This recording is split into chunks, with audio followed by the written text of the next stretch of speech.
And now, a story from the Appleseed. In the region that you and I call Panama and Colombia, there is a divider in the land. A divider that was not quite so natural, but man-made, the Panama Canal. But before the Panama Canal was created, there were people that lived on that land. And the Embera people are one tribe of people that still live in what we call Panama and Colombia. They just kind of got split in two.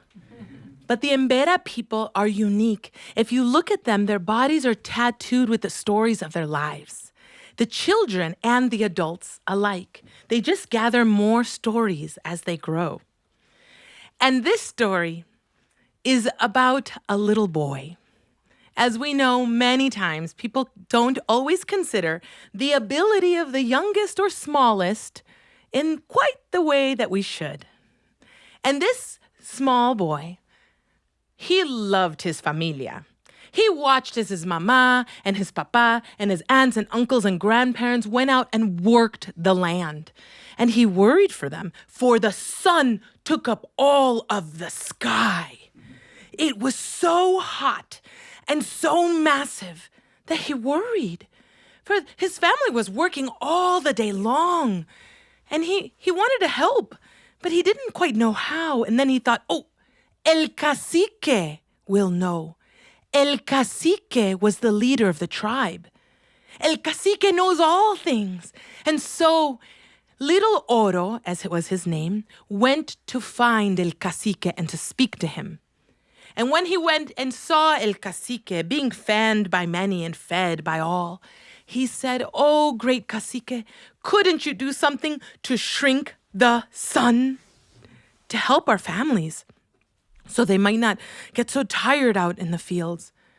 And that cacique looked at that little boy.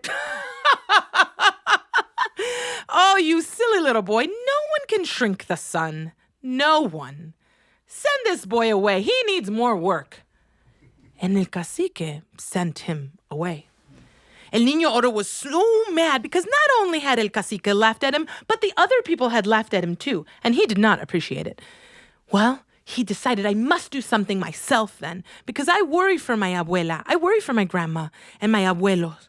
And so he got a satchel out. And he started to collect stones and rocks, little stones that he could find, and fill his satchel until it was quite heavy. And he took out his cauchera, his slingshot, and he put it in his pants. And he began to walk up the mountain. The Andean mountains climb through South America, and in Colombia, they split off into 1, 2, 3 mountain ranges. And so he was climbing up the mountain range closest to the ocean. And as he got up there, he got closer and closer to that sun that was so hot. And he pulled out his satchel, and he pulled out his cauchera, and he put one little stone in and aimed up to the sky, and zoom! He could barely see. And he did it again. Zoom! Something orange and yellow fell from the sky down into the water. And he did it again. Zoom! Oh, zoom! Little pieces of fiery yellow and orange and it fell into the crevices along the rocks and along the mountainside and in the holes in the mountain and along the paths and the people, the Embera people began to run and hide in their huts because the sky was falling on them. And he stood up there all day flinging rocks. Zoom! Zoom! Zoom! And when he was out of pebbles and stones, he looked, and it wasn't quite as bright. El Niño Oro collected his empty satchel and his cauchera, his slingshot, and he walked down the mountain's edge. And when he arrived to his people, the Embera people called out to him, "Oro! Oro!" They brought him to the foot of El Cacique. And El Cacique looked at him. "Little boy Oro, you are not so silly. You showed great bravery to take on the sun. And you won.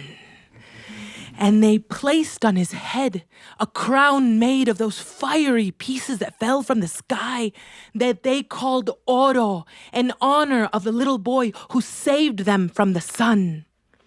Oro, in Spanish, means gold. And that is how gold got its name. Thank you.